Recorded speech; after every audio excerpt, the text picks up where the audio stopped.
The markets celebrated the Iran ceasefire like it was VE Day. Oil pulled back, equities bounced. Somewhere on a trading floor in Manhattan, someone probably ordered champagne. What those traders apparently didn't notice, or didn't care about, was that the ceasefire was already being violated by the time the press release hit the wire. Markets can be spectacularly wrong, and often are, for much longer than you'd expect. The real question was never whether the guns would go quiet. It's what they were fired for in the first place. In late February 2026, the United States launched military strikes against Iran, a move that had been planned, deferred, lobbied for, and resisted for over 2 decades. The stated reasons were the familiar ones: nuclear program, ballistic missiles, regional destabilization, the clerical regime in Tehran. The ceasefire, brokered through Pakistan, came fast and fragile. Iran accepted a 2-week window under conditions. The U.S. had asked for 45 days, which, if you think about it for a moment, tells you something important about what it was actually trying to do with the extra time. Israel resumed bombing Lebanon on day 1. Washington said Lebanon was never part of the deal. Pakistan's prime minister said it was. So, a war started, a ceasefire announced, the terms immediately disputed, the bombs not entirely stopped, and financial markets declaring a happy ending. That's where we are. The key players, the United States and Israel on one side, Iran, and to varying degrees Russia, China, and a very uncomfortable Saudi Arabia, on the other. The Strait of Hormuz sits at the center of the chessboard, and behind all of it, a set of questions about the global financial architecture that almost nobody in the mainstream is asking. What the mainstream gets right and where it conveniently stops. The standard framing of this conflict isn't entirely wrong. It's just incomplete in ways that happen to be very useful to the people prosecuting the war. Yes, Iran's nuclear program has been a genuine source of regional tension for years. Yes, its ballistic missile capability changes the threat calculus for Gulf states and for Israel. Yes, the clerical regime in Tehran runs a repressive government that a significant proportion of its own population, particularly the under 40s, appears to resent. These are facts. They matter. The problem is that none of these factors changed dramatically in February 2026. The nuclear program was where it was. The missiles were where they were. What changed was something else entirely.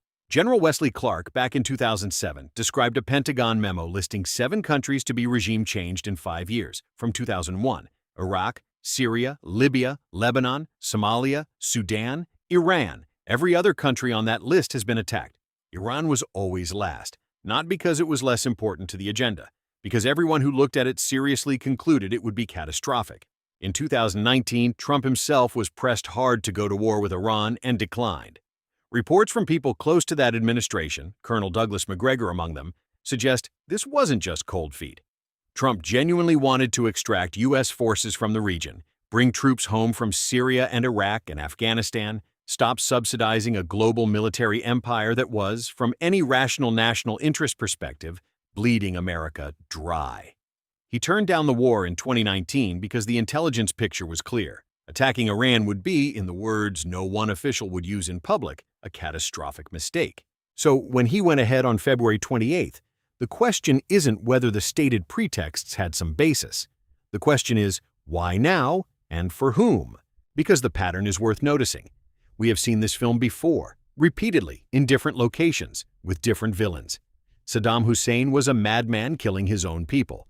Muammar Gaddafi was a madman killing his own people. Bashar al-Assad was a madman killing his own people. Before them, Salvador Allende was a communist. Noriega was a drug dealer. Chavez was a dictator. The specific charges vary. The structure of the demonization is identical, and the results are consistent. Libya, which under Gaddafi had the highest standard of living in Africa, is now a failed state with open slave markets and ruled by warlords.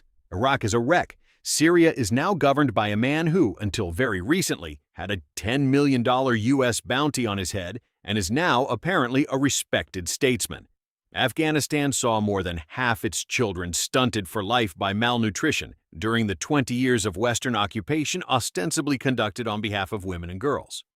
The CIA, per leaked documents published by WikiLeaks, at one point explicitly recommended reframing the Afghanistan occupation as being about women's rights because support was collapsing in Germany and France, and that framing would play better there. You didn't need the leaks to deduce this, but it's useful when the evidence is explicit. None of this means the ceasefire is irrelevant, or that the humanitarian consequences of renewed conflict don't matter.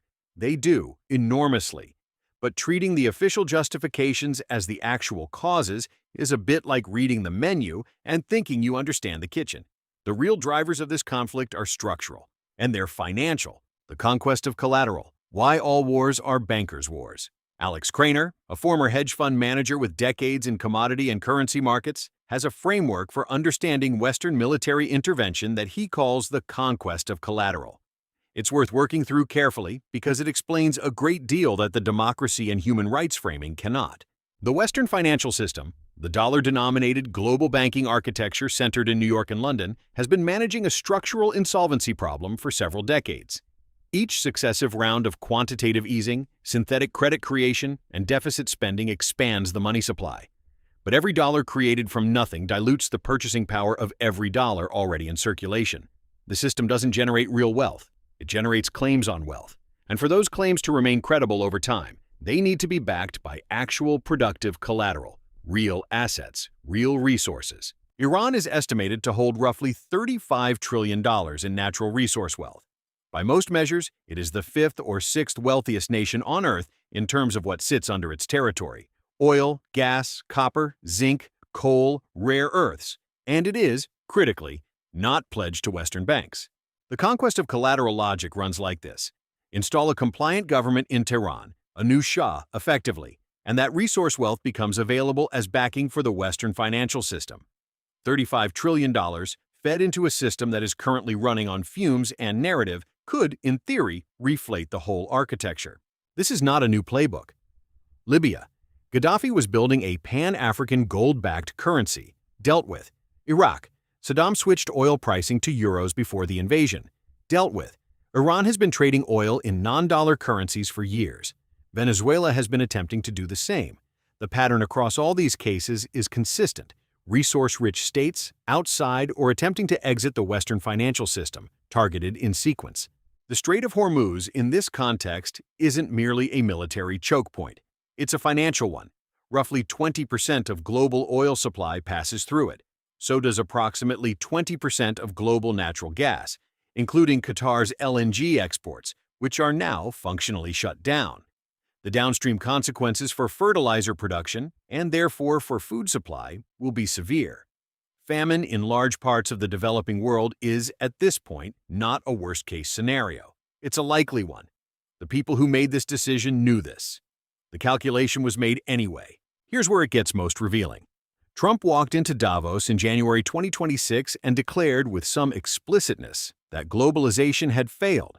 His trade secretary invoked Alexander Hamilton and Abraham Lincoln. The language was deliberately that of the old American system of political economy: protected domestic markets, manufacturing investment, high-wage jobs, infrastructure. Bring the capital home. Stop subsidizing the global empire. Let the country build prosperity for its own people. For about 5 weeks, there was a credible case that something genuinely different was happening, that the United States was, for the first time in decades, attempting to separate its national interest from the interests of the financial institutions that have run its foreign policy. Then came February 28th. The banking oligarchies that dominate Western foreign policy don't care about American national interest any more than they care about French or British national interest. They need new collateral. They sent the military to acquire it. The president who thought, or said, he was charting a different course, found out where the real authority lies. Whether that's exactly right or slightly overstated, the structural incentives are real, and the track record is hard to argue with. Who pays the bill and what comes next? The United States, for all its current dysfunction, has real cushioning here. It is largely energy self-sufficient. It has Canada, Mexico, and Venezuela in its immediate neighborhood, all resource-rich, all susceptible to American political and financial pressure. An American stagflation is coming. A dollar shock is possible, but the mechanisms to absorb and delay the damage exist. Europe is a different calculation. Europe deliberately severed its access to Russian energy after 2022. 1/4 of the original Nord Stream pipeline capacity remains intact and could still deliver gas to European markets tomorrow. Europe won't use it, not because the gas isn't there, but because accepting Russian hydrocarbons has been framed successfully as an ideological capitulation. So instead, the continent turned to Qatar and American LNG. Qatar's gas exports are now shut down. American LNG comes with strings attached as leverage. The Federal Reserve's swap lines, through which European central banks access dollar liquidity to conduct foreign trade, are another vulnerability. They can be canceled. A new Fed chairman, nominated by Trump, may or may not maintain them. If they go, the euro has to compete for dollars at market rates. The currency weakens sharply. Import prices spike. Inflation accelerates. Economic growth stalls. Stagflation, the worst of both worlds, arrives. And in Europe, it arrives without the cushions available to Washington.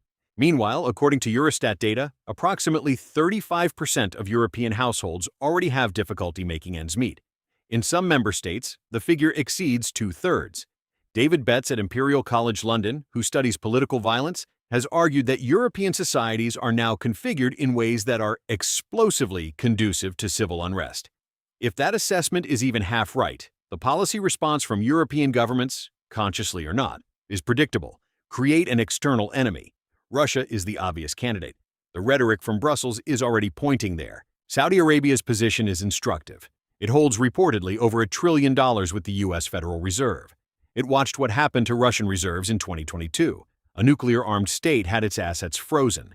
The Saudis cannot afford to be wrong about which side of this they're on. That's not ideology, that's rational fear.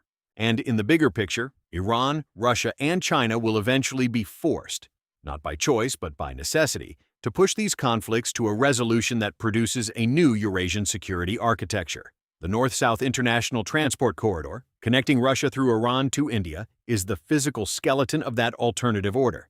U.S. forces targeted Iranian rail and port infrastructure specifically. That tells you what the strategists understood they were really attacking. The Iran war, even in ceasefire form, has made something uncomfortably clear.